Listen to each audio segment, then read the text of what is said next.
अगर फाजिल अहमद हवा में बात नहीं कर रहे हैं। अश्विनी दुबे वरिष्ठ वकील है सुप्रीम कोर्ट के, वरिष्ठ वकील है सुप्रीम कोर्ट के, जरा वो जो तथ्यात्मक बात कर रहे हैं उस बात को समझिए। फाजिल अहमद आप हवा में बात मत कीजिए प्लीज, अश्विनी जी को बात पूरी करने दीजिए। अश्विनी जी। नैना जी सबसे फर्स्ट क्वेश्चन आता है लोकस का। मुझे किसी प्रॉपर्टी को ट्रांसफर करने का लोकस नहीं है, तो क्या मैं अगर एग्रीमेंट करता हूं तो आज 10 साल 20 साल 50 साल नहीं, जब भी उस एग्रीमेंट की वैलिडिटी को चैलेंज करने वाले लीगल लोग आएंगे वो चैलेंज कर सकते हैं। पहला पॉइंट तो ये है। दूसरा पॉइंट ये है कि 12 अक्टूबर 1968 को जो समझौता पत्र कॉम्प्रोमाइज प्रस्तुत किया गया, जिसमें ठाकुर जी की संपत्ति के भाग पर गलत तौर पर ईदगाह के रूप स्ट्रक्चर खड़ा कर दिया गया था, उस संस्था को अधिकार ही नहीं था ट्रांसफर करने का। तीसरा, श्री कृष्ण जन्म सेवा संघ, श्री कृष्ण जन्म सेवा संस्थान ना तो कभी उस जमीन की स्वामी थी, ना उसे कोई अधिकार था, और ना ही उसके बाबत कोई राजीनामा करने का अधिकार है, ना ही कृष्ण जन्मभूमि ट्रस्ट कोई अथॉरिटी इस प्रकार की समिति को ट्रस्ट के कार्य को अधिकृत करने के लिए दी गई थी। और ट्रस्ट डीड में भी यह कोई प्रावधान नहीं था कि उसको ट्रस्टीगण तक को भी प्रावधान नहीं था कि वो उसको किसी और को दे सकते हैं। तो प्रश्न कहां पैदा होता है? तीसरी बात, अगर जो प्लेसेस ऑफ वर्शिप का बार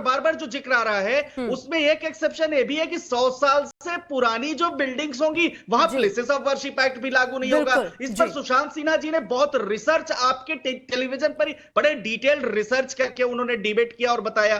चौथी बात, इंपॉर्टेंट बात यह है कि अगर फाजिल जी को, अतीकुर रहमान जी को या हमारे किसी भाई को या मुझे कोई आपत्ति है तो उस ऑर्डर को हम अपीलेट कोर्ट में चैलेंज करेंगे ना। चौथी बात, बार बार देखिए किसी की आस्था पर चोट करना, फाजिल जी की आप उसको शिवलिंग और वजू खाना और तमाम चीजों, बजाय उसके रूल ऑफ लॉ में बिलीव करिए, जो कोर्ट का फैसला है उसका पालन करिए। और वहां सुप्रीम कोर्ट ने बड़ी बैलेंस ज्ञानवापी में जजमेंट दिया। उन्होंने एक तरफ शिवलिंग वाली जगह को प्रोटेक्ट किया, दूसरी जगह वजू खाला और रिलीजियस ऑब्जर्वेशन करने की परमिशन। बिल्कुल अश्विनी जी, आपने बहुत ब्रीफ वे में एक एक चीज बहुत अच्छे से समझाई, और मुझे लगता है कि ये हमारे ना सिर्फ गेस्ट बल्कि जो हमारे व्यूअर्स हैं उन्हें भी चीजें जरूर समझ में आ रही होंगी, और ना सिर्फ उन्हें बल्कि मुझे लग रहा है फाजिल अहमद साहब तक अगर आवाज पहुंची होगी तो वो भी जरूर समझ रहे होंगे।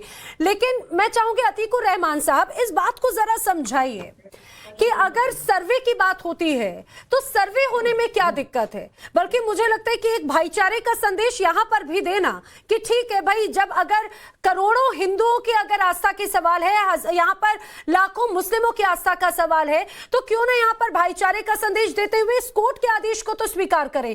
फाजिल अहमद तो कोर्ट को भी नहीं मान रहे, उनके आदेश को भी नहीं मान रहे। यही नैना जी तमाम मामले उठे थे, राम मंदिर अयोध्या के मामले में भी आपसी स्वार्थ बनाने के नाम पर सर्वे हो जाने दीजिए, टीम को जाने दीजिए, तथ्य सामने आने दीजिए।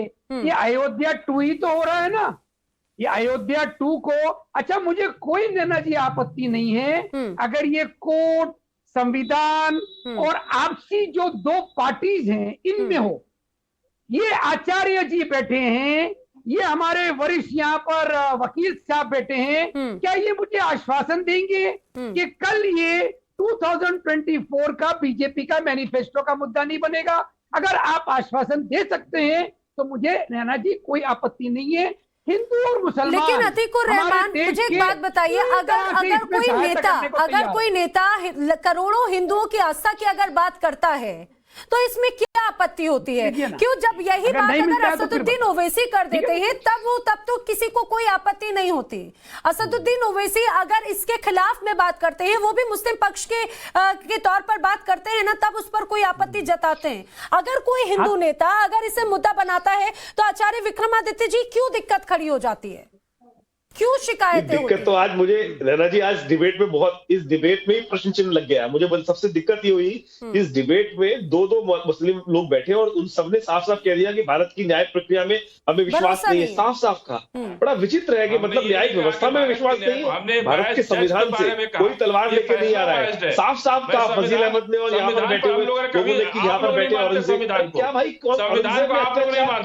हमने कभी फैसले पर उंगली उठाई है, मैंने उठाई है, मैंने कहा कि वो फैसला क्या है इस फैसले पर बताइए। एक सेकंड आचार्य जी, एक मिनट आचार्य जी, एक जवाब मैं दे दूं। फाजिल अहमद, अगर आप इस फैसले को नहीं मानते चुनौती दीजिए, चुनौती दीजिए। संविधान ने, भारतीय संविधान ने आपको ये आजादी दी है, आपको ये आजादी दी है। आप कोर्ट जा सकते हैं, आप कोर्ट जा सकते हैं, आपके पास में है। तमाम मामलों के लिए को लेकर तो कोर्ट जाते हैं। अगर आपको आदेश नहीं मानना है तो आप उसको चुनौती दीजिए। एक भारतीय संविधान में न्याय व्यवस्था है। आचार्य विक्रमादित्य, चले जाए कोर्ट में, पार्टी बनाने से कोई मना करेगा? जाए कोर्ट में, हिम्मत है तो जाइए कोर्ट के अंदर। तो हम पार्टी बनिए ना फजील अहमद साहब, आप पढ़े लिखे आदमी है, आप जाइए वकील साहब को खड़ा कीजिए अपने साथ में, 20 दिन के अंदर कोई और जाके फैसला कहता है कि 20 दिन के अंदर लेटर दीजिए ना। इतनी आपके पास कोई दलील है, कोई तथ्य है? ये कि वहां पर जो मंदिर था वो मंदिर कब का था? श्री कृष्ण का जन्म कौन सी सदी का था? आप जरा ये देखकर आइए। आप ये जरूर पता कीजिएगा कि प्राचीन केशवनाथ मंदिर को नष्ट कब किया, किसने नष्ट किया, और जिस जगह पर मंदिर था उस जगह पर कहां पर क्या बना, यह जरा आप पता कर आइए। मंदिर के जमीन पे मंदिर फजील साहब, अब्दुल रहीम खान खाना का नाम सुना है आपने? अब्दुल रहीम खान खाना का कोई भी लिटरेचर उठा के पढ़ लीजिएगा। कृष्ण भक्ति क्या होती है, कृष्ण मंदिर कहाँ था, कैसा था, कृष्ण स्वरूप कैसा था, वो आपको पता चल जाएगा। अगर आप अतीकुर रहमान साहब को कहूंगा अब्दुल रहीम खान खाना, उनका जाके इतिहास पढ़ लीजिए, आपको पता चल जाएगा। वास्तविक तौर पे कृष्ण भक्त थे, इस्लाम के उपासक थे, लेकिन किसी ने धर्म परिवर्तन नहीं कराया, उनका जबरदस्ती नहीं करी कि घर वापसी करो, ये करो, वो करो।